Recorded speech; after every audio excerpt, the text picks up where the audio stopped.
días. ¿Se me escucha? Sí. Buenos días a todos. Para mí es un gusto y un honor poder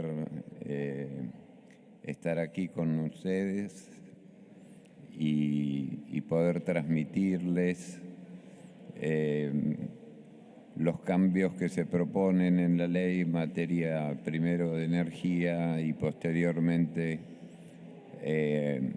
algunos conceptos que han quedado del régimen de incentivo de inversiones que ayer entiendo se ha tratado algunos de los temas. Para comenzar con el tema de energía, a mí me parece muy importante explicar un poco la situación en que se encontraba el sector cuando tuvimos que redactar la ley, porque de lo contrario resulta muy difícil o cuesta más entender por qué se tratan en el capítulo de energía distintas secciones que se refieren a temas muy variados y muy distintos, ¿no? Sin embargo, cuando uno ve el análisis de cómo estaba el sector, qué es lo que se hace y hacia dónde se quiere ir, se entiende con un poco más de claridad los puntos que se tratan dentro de la ley. Por eso comenzaré. Sí, porque no se escucha. La sala, que hagamos silencio para escuchar al exponente. Muy amable, gracias. Muchas gracias.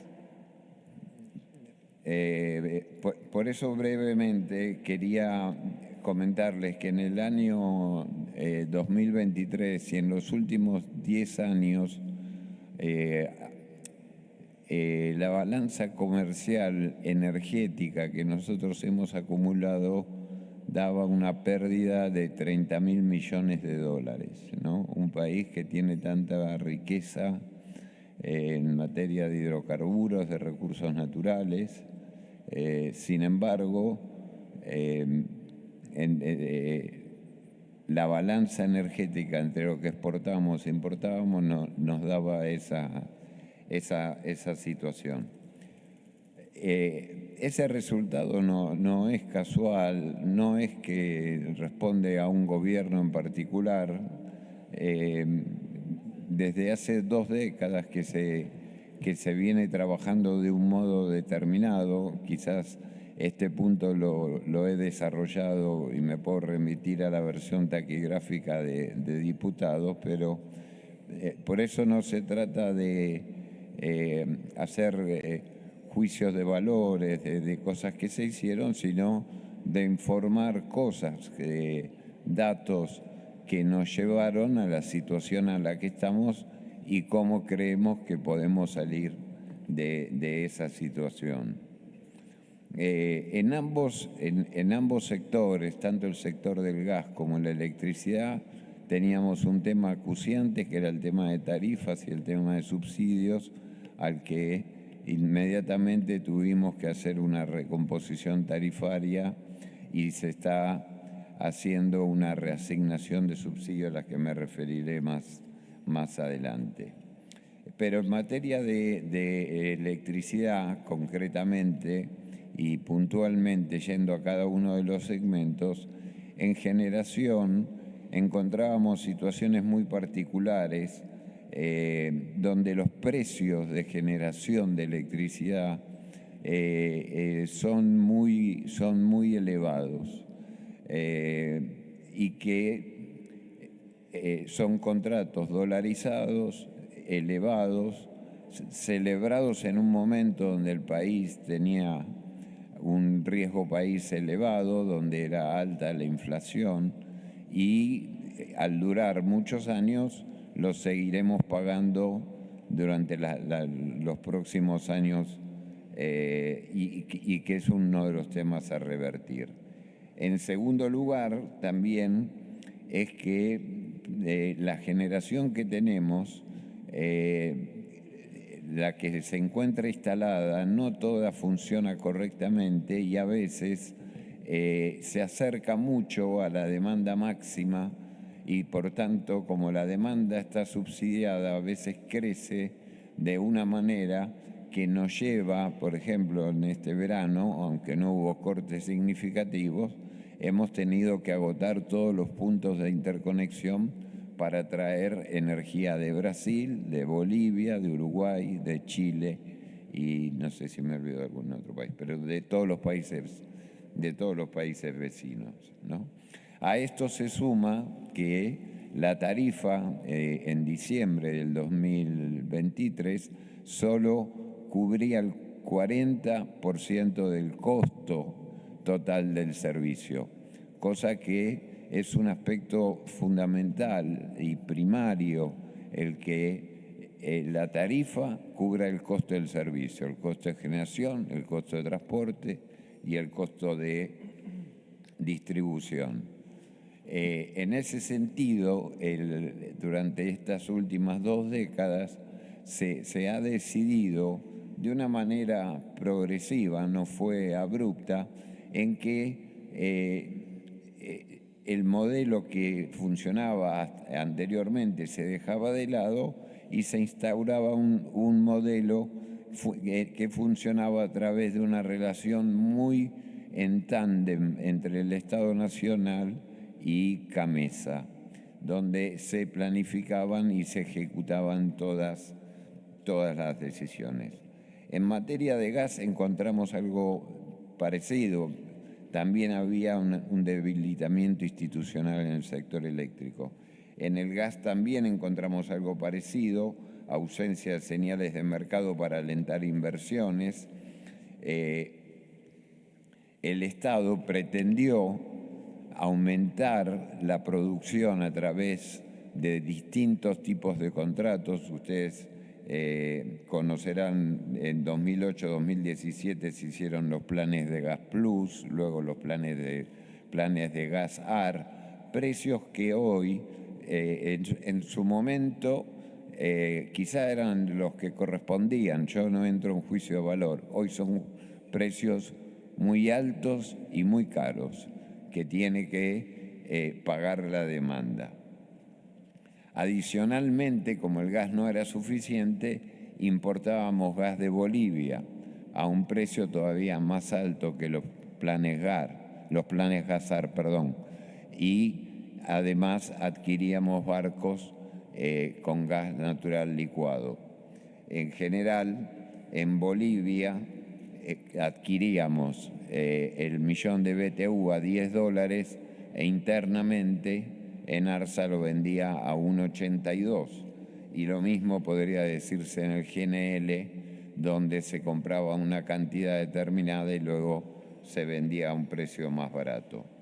Los cuadros tarifarios tampoco reflejaban el costo del servicio y las inversiones estatales, que era el régimen para hacer las inversiones, no llegaban a tiempo. Se hacían, eran un poco costosas, como el GNK 1, pero no llegaban a tiempo. Quizás ese tramo del gasoducto podría haber estado 4 años antes. Por tanto, la nueva administración lo que se planteó fueron 3 objetivos inmediatos. Primero, porque el Estado ya no podía seguir en el modelo anterior, donde pretendía ser un Estado presente, ya no podía, al no seguir emitiendo moneda, no podía seguir subsidiando de la manera que seguía subsidiando, y se tuvo que priorizar la autosuficiencia económica financiera del sistema. Eso es sumamente importante y significa que la tarifa refleja el costo del servicio sin que el subsidio se involucre respecto de la tarifa. Es decir, la tarifa no refleja lo que la gente puede pagar, sino que tiene un costo determinado. Luego el subsidio va a estar en relación a la capacidad de pago que tiene la gente. Pero hay que distinguir esos dos conceptos, que es lo que hemos hecho inmediatamente, estableciendo una tarifa de transición mientras se hacen las revisiones tarifarias quinquenales de un año con un sistema de ajustes. ¿Qué es lo que se paga en la tarifa? Se paga el consumo, pero también se paga la disponibilidad por consumir. ¿Qué es la disponibilidad de consumir? Cuando uno enciende una luz, detrás de esa perilla hay un montón de cables que nos llevan a la red de distribución, de ahí a estaciones transformadoras, de ahí a redes de transporte y de ahí a centrales de generación de cualquier tipo que sean ellas. Eso significa que hay todo un sistema que está disponible para que nosotros consumamos, y eso se paga a través de la tarifa, a veces en cargos fijos o a veces en cargos variables. Normalmente el consumo se paga en el cargo variable y lo que está puesto a disposición se paga en un cargo fijo.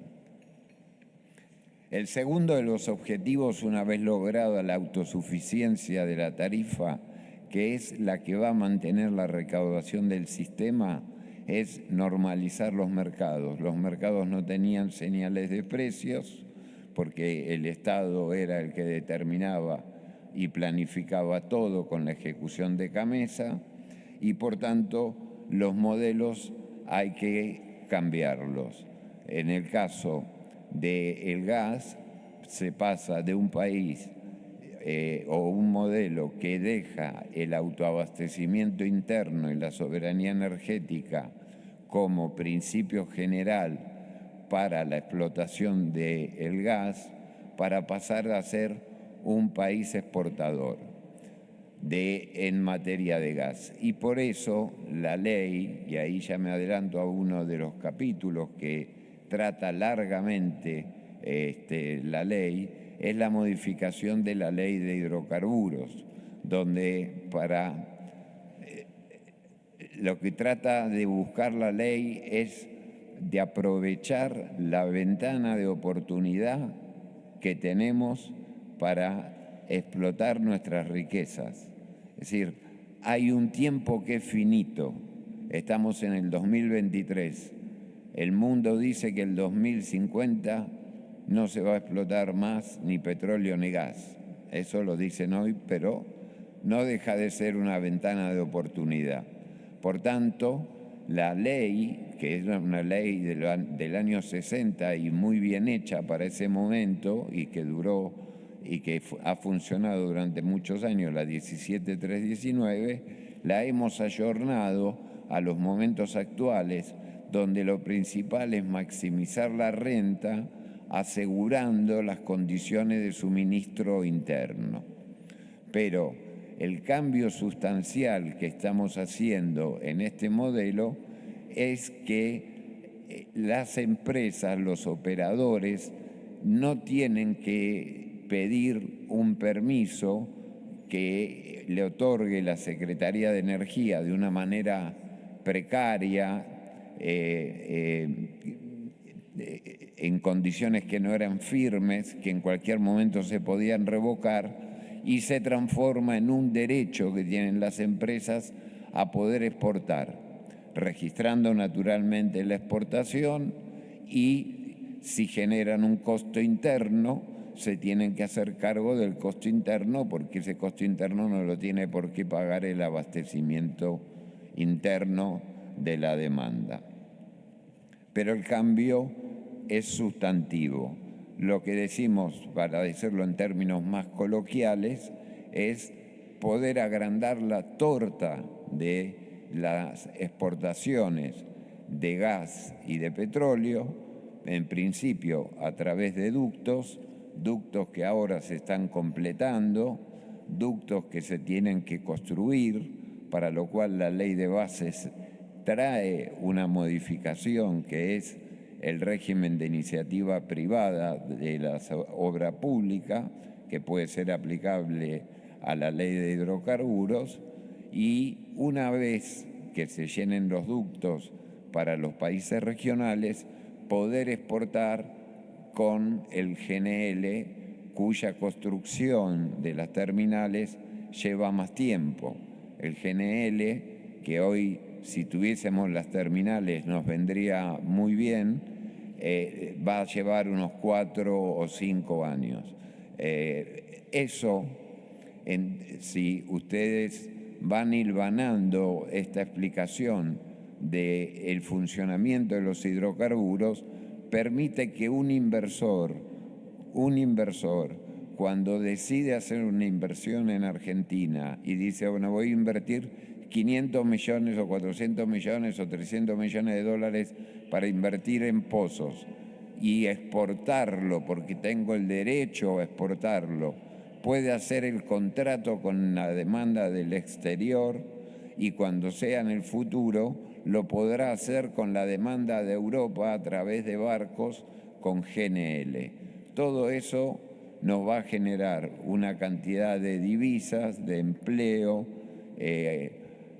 Tenemos la segunda reserva, ustedes lo saben, la segunda reserva en materia de gas, de shale gas, en Neuquén. Neuquén se puede transformar en una provincia formidable, pero no únicamente en Neuquén. También hay otras provincias que tienen esa capacidad de poder transformarse si logramos introducir estos cambios con la ley de bases. En segundo lugar, en materia de electricidad, el cambio de modelo, que es el segundo objetivo, ya expliqué el del gas, el de la electricidad, es las responsabilidades pasan a ser de la oferta y de la demanda. CAMESA deja de hacer contratos con los generadores van a hacer contratos con los distribuidores. Los distribuidores ya tienen la capacidad económica a través de la tarifa para pagar los contratos suficientes a los generadores. Y CAMESA volverá a ser una empresa que ha funcionado de una manera excelente y admirable en lo que es el despacho y la liquidación de las transacciones, el despacho de cada una de las unidades y la seguridad del sistema, que es muy importante. El tercero de los objetivos, una vez arreglado la autosuficiencia económica, normalizados los mercados, es cambiar el esquema de inversión pública por inversión privada. Y para eso hay varios esquemas. La propia ley de hidrocarburos lo permite, pero también hay otros como el RIGI, que vamos a hablar ahora en un ratito, o el esquema de la iniciativa privada para esquemas de infraestructura o de obra pública. En materia para continuar con no sé si me estoy extendiendo mucho. Sí, usted me frena, por favor. Bueno, muchas gracias. En materia de hidrocarburos, un aspecto que se ha cuidado mucho y se ha ayornado, sobre todo a partir de la reforma de la ley de la Constitución en 1994, donde los recursos naturales se reconocieron originariamente a las provincias. La ley 17319, que era del año 60, siempre hablaba del Poder Ejecutivo Nacional, y por tanto esta ley ahora se ha modificado y se ha ayornado para que todas las facultades que tienen las provincias en materias de concesión o en materias que le corresponden de acuerdo a las facultades provinciales, sean reconocidas en la ley. Es decir, hay una interacción y una delimitación adecuada entre lo que siguen siendo facultades federales y lo que son facultades provinciales. Así como hablé de la exportación, de la importación también es libre. Otra de las modificaciones, tratando de buscar en esto que coloquialmente quise decir, ampliar la torta, es decir, producir más, aprovechar la ventana de oportunidad, maximizar la renta, está la redacción de los pliegos de las concesiones y la no extensión de las prórrogas en forma automática. Antes la ley preveía la prórroga en forma automática, prórrogas casi que digamos eran perpetuas. Ahora lo que buscamos es que al vencimiento de la concesión, un año antes o 2 años antes, se convoque a una nueva licitación. Me refiero a una concesión de explotación, de exploración o del tipo que sea. También se ha modificado en favor, o se propone en el proyecto, en favor de las provincias, se propone un mejoramiento en las regalías. Las regalías antes se pagaban en pesos fijos y ahora se pagan relacionado con una cantidad de barriles, de manera que conforme esté el precio del barril, entonces la regalía sube.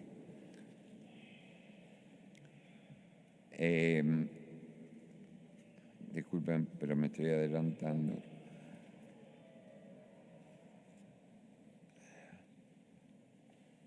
En los esquemas de licitación de las concesiones, la regalía es un elemento determinante, porque no solo el esquema de adjudicación siempre no lo determina la cantidad de inversiones, que es importante para una concesión, sino la que se estime más conveniente.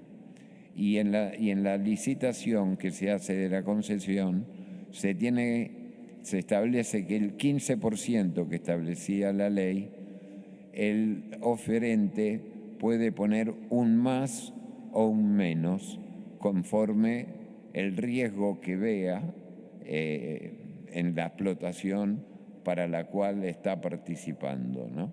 De manera que la regalía puede aumentar si un oferente ve que una concesión le va a aumentar la producción, la regalía puede superar el 15% de la producción que tiene.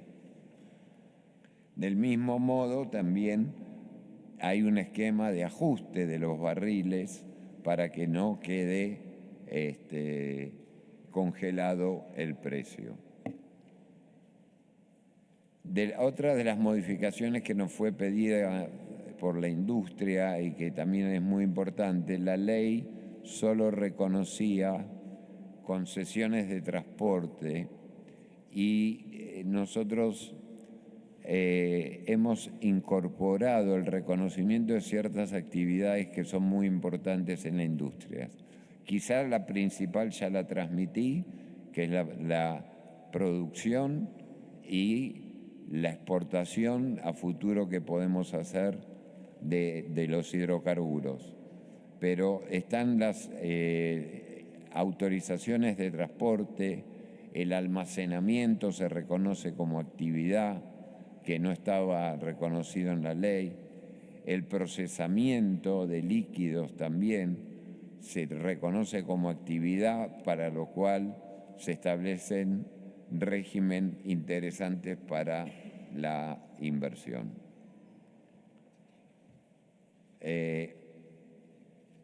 Para no extenderme mucho más, en materia de energía eléctrica, los cambios fundamentales que se proponen van a ser los cambios en la remuneración de la generación, Hoy el esquema es un esquema regulado y tiene que pasar a ser un esquema competitivo. Los generadores pueden hacer contratos o si no, vender en lo que se llama el mercado spot o mercado de oportunidad. Pero la determinación de ese precio tiene que ser competitivo y no regulado por el Estado. En materia de transporte, lo más importante, y creo que muchos de las provincias lo padecen, es el esquema de ampliaciones de transporte. Estamos introduciendo un esquema nuevo que permita dar solución al esquema del transporte eléctrico para poder atraer generación eficiente. Hoy nos está pasando que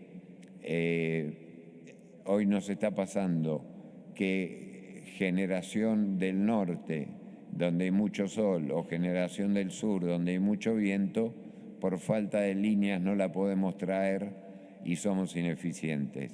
Y se permitirá la línea dedicada de transporte para muchas actividades mineras, porque eso va a ser sumamente importante para las actividades mineras.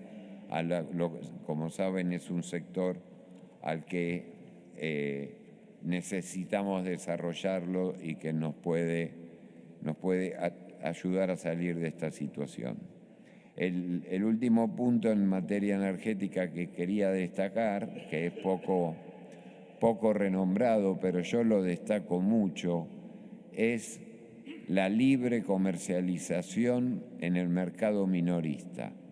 ¿Esto qué significa? Esto significa que en breve tiempo podamos cada uno de nosotros elegir el proveedor de electricidad que nos venda electricidad.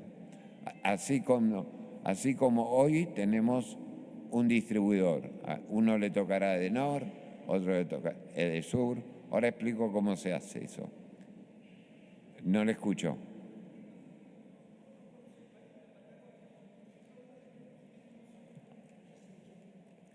Tiene Ahí tiene micrófono, Linares. Igual ya está por... No es que no conozca el país. El esquema no está instrumentado. Le explico me cómo. está diciendo que va a tener oferentes Sí. en el interior del país. Sí. Que nos manejamos todavía con cooperativas. Sí. No hay oferentes, hay Sí. un solo proveedor. Pero se va a permitir. ¿Vio cómo usted recibe en telecomunicaciones que puede recibir, no voy a dar nombre de empresa, o bueno, lo tengo que hacer obligadamente, de personal, Movistar, X, no sé, Orange, Naranja, no sé, no sé los nombres. Bueno, lo mismo va a haber comercializadores que van a contratar a la red correspondiente del distribuidor que hoy le está vendiendo a usted la electricidad. Entonces va a haber una empresa que hace un contrato con usted, conmigo, con el señor. En la Patagonia, en los pueblos de la Patagonia de 1.500 habitantes, 2.000 habitantes, va a haber competencia libre para tener más de un oferente. No sé, en los centros, digamos, en los grandes centros de consumo, seguro que sí. No estoy diciendo que en un pueblo de... Senador Le explico. Linares, le pido un solo Está favor. bien, no, porque si después Exprésese, no, está muy bien. Exprésese, pero le pido el resto que no interrumpamos. Si termina Yo lo que y quiero vamos, dejar abrimos claro el la tema, porque veo lista de que- preguntas. Ya tengo algunas preguntas Correcto. solicitadas y después los secretarios. Lo que no quiero dejar pasar esto porque Va a tener todo el tiempo, senador. tampoco pasa en la telefonía, porque dio algunos nombres que tampoco nosotros en el interior tenemos la potestad de elegir qué línea telefónica queremos, porque tampoco sucede eso. Porque en el interior estamos hablando de la Patagonia, donde hay 0,50 habitantes por kilómetro cuadrado. Entonces, la estoy de acuerdo. distribución- Estoy de acuerdo. No, pero lo que yo le estoy diciendo es en los grandes centros de consumo, digamos. Está bien, correcto. Listo. Le pido por favor a los senadores que ya está por terminar el exponente, así que le pido que en breve termina. está anotado Romero, está anotado Parrilli y también va a pasar el secretario. Yo le diría al secretario que ya empiece a preguntar, así tenemos la lista de los senadores que van a hablar. Continúe, por favor, el señor Eduardo Rodríguez Chirila. Solamente, bueno, hice esa...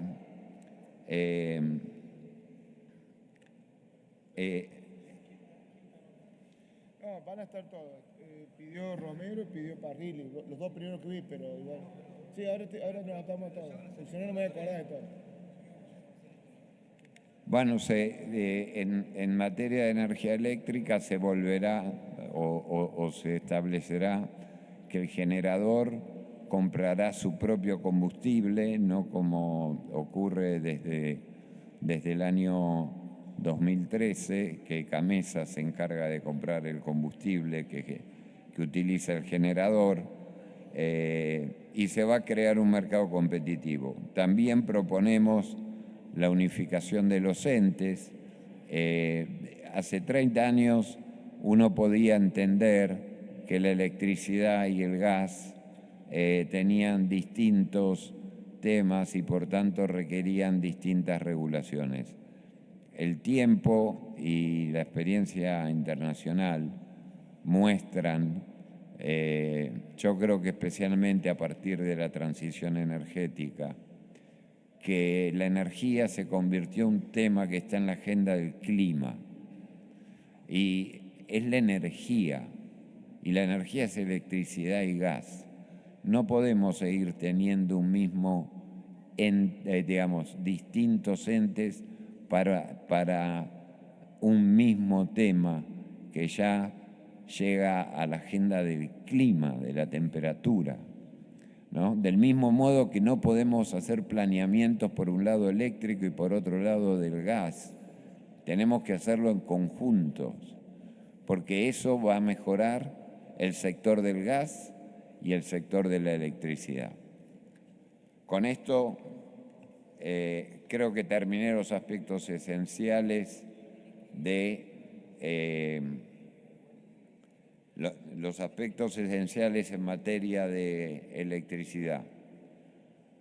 Bueno, si me dan un minuto arranco con el correcto. rigui, pero un vasito de agua. Sí, un segundo.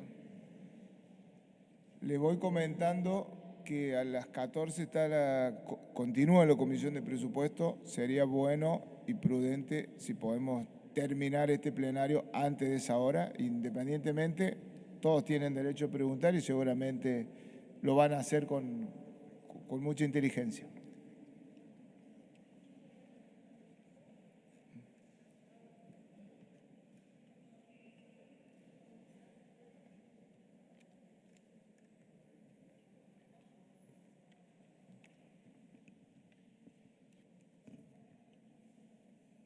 El artículo.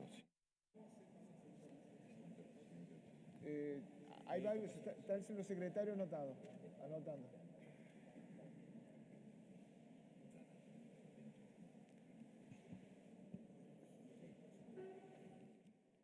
¿Te parece que hagamos?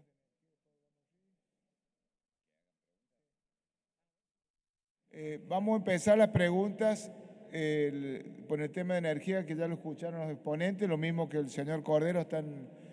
Tenía la palabra el señor.